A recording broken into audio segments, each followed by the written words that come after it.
మనకు ఫ్రూట్స్ తినాలనిపించినప్పుడు అప్పుడప్పుడు జాంకాయ తినాలనిపిస్తుంది కదా. అయితే ఊరికే తింటే ఒక్కొక్కరికి అలా టేస్ట్ అనిపించదు కదండి.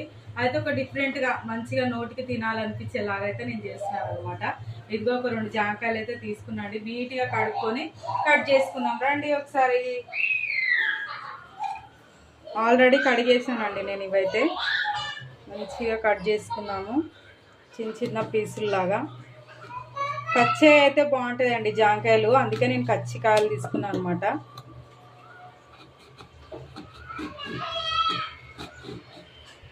చిన్న పీసులాగా అయితే కట్ చేసుకుందాము.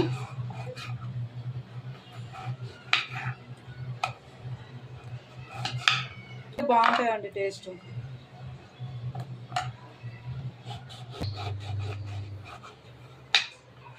ఇదిగోండి మంచిగా ఈ సైజు ముక్కలు అయితే కట్ చేసుకోవాలన్నమాట.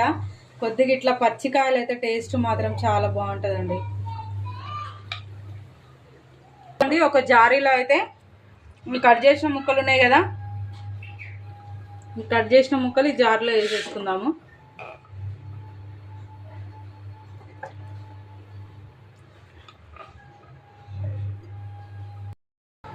ఇదిగోండి కొద్దిగా ఉప్పు,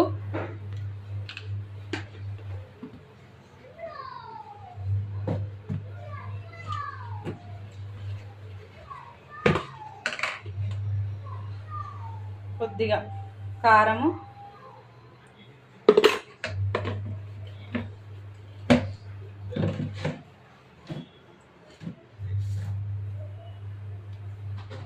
కదండి. మంచిగా ఇదిగో మూత పెట్టేసి మంచిగా ఇట్లా అనుకోవాలండి. ఇదిగో ఇది గాజు గ్లాస్ అండి, ఇది ప్లాస్టిక్ కాదు. కొంచెం జాగ్రత్తగా అనుకోవాలన్నమాట. సూపర్ టేస్ట్ అయితే ఉంటుందండి. సాయంకాలం స్నాక్ కానీ బయటకు వెళ్ళినప్పుడు ఇలా కట్ చేసుకొని ముక్కలాగా ఒక బాక్స్లో వేసి పెట్టుకుంటే కనుక బాగుంటుంది అనమాట తినాలనిపించినప్పుడు. ఇదిగో చూసారా, ఇదిగో ఒక చిన్న బౌల్లోకి అయితే వేసేసుకుందాం. చూసిరు కదండి,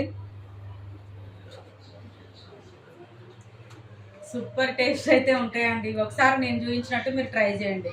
ఓకేనా అండి. జాంకాయతో ఎలా చేసుకోవాలో చూపించాను కదా. నచ్చితే కనుక లైక్ చేయండి, సబ్స్క్రైబ్ చేసుకోవడం మాత్రం మర్చిపోవద్దు. టేస్ట్ ఎలా ఉందో చూద్దాం. రారా ఒకసారి. మా అమ్మాయికి అయితే పెట్టానండి, ఎట్లా ఉంది ఏంటి అనేది చెప్తుంది. రాదంట, అది మొహమాట పడుతుంది అమ్మాయి.